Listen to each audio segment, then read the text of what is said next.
Dikutip dari laman pu.go.id 21 September 2020, Menteri Pekerjaan Umum dan Perumahan Rakyat PUPR Basuki Hadimulyono mengatakan, Kementerian PUPR akan terus melanjutkan pembangunan infrastruktur di tengah pandemi COVID-19 karena diharapkan juga menjadi salah satu pengungkit pemulihan ekonomi nasional.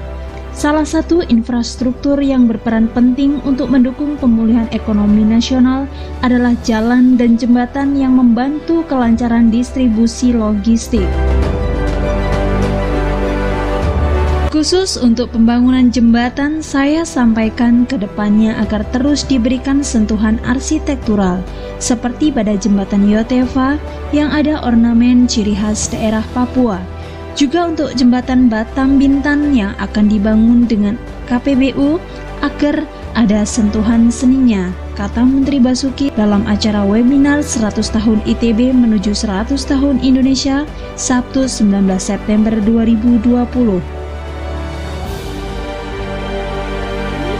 Juga mimpi saya yang dari tahun 2005 saya hamil anak saya yang kedua, saya bantu Pak Jody untuk membuat detail desain jembatan ini, dan sekarang udah 2020, berarti sudah mendekat 15 tahun, anak saya udah kelas 3 SMP, belum terwujud juga. Jadi saya sangat berharap bahwa ini memang bisa terwujud, karena selama ini dari Batam ke Tanjung Pinang itu memang ada ferry, tetapi kalau misalnya udah malam segala macam itu ferinya kan nggak ada. Jadi kalau misalnya ada satu urgensi dan sebagainya, memang ibaratnya teman-teman di Pulau Bintan itu terkunci nggak bisa kemana-mana gitu. Kalau di atas jam 6 ferry itu kan stop. Jadi di situ harapan mereka kalau jembatan Batam Bintan bisa terlaksana, mereka sangat senang, dan seperti saya sampaikan kami sudah memulainya dari tahun 2005. Kemarin terakhir 2019 dilakukan lagi review FS. Jadi kalau kita bikin jembatan ya tidak hanya jembatan saja, tapi artnya yang kelihatannya belum muncul di jembatan ini. Ya Pak. Jadi saya ingin kalau itu disentuh dengan arsitektural yang lebih bisa untuk pemandangan, karena misalnya Batam Bintan yang sekarang sedang kita upayakan dengan pembangunannya dengan KPBU. Kalau misalnya kalau cuma begitu lagi, sama dengan Suramadu, sama dengan yang di mana, misalnya ada sentuhan-sentuhan, misalnya saya minta yang Yotefa, misalnya ada sentuhan local artnya supaya bisa ada penanda, yang jelas ada arsitekturalnya gitu loh. Iya, Pak. Nggak lebih monumental gitu.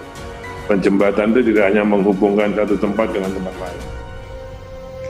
Kemudian dilansir dari kepri.tv 30 September 2020, pembangunan jembatan Batam Bintan akan segera direalisasikan.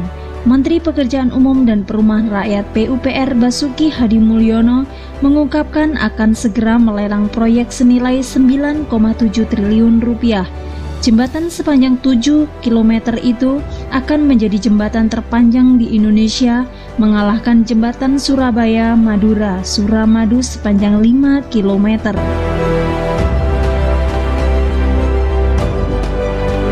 Anggota Komisi 5 DPR RI yang juga calon Gubernur Kepri Ansar Ahmad menceritakan detail perjalanan proyek tersebut hingga kini masuk dalam rencana pembangunan jangka menengah nasional RPJMN 2020-2024.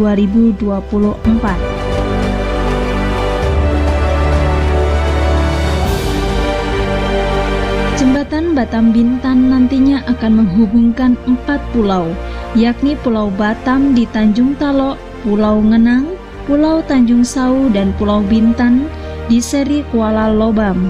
Pembangunan jembatan ini masuk dalam rencana pembangunan jangka menengah nasional RPJMN 2020-2024 dengan anggaran senilai 9,7 triliun rupiah.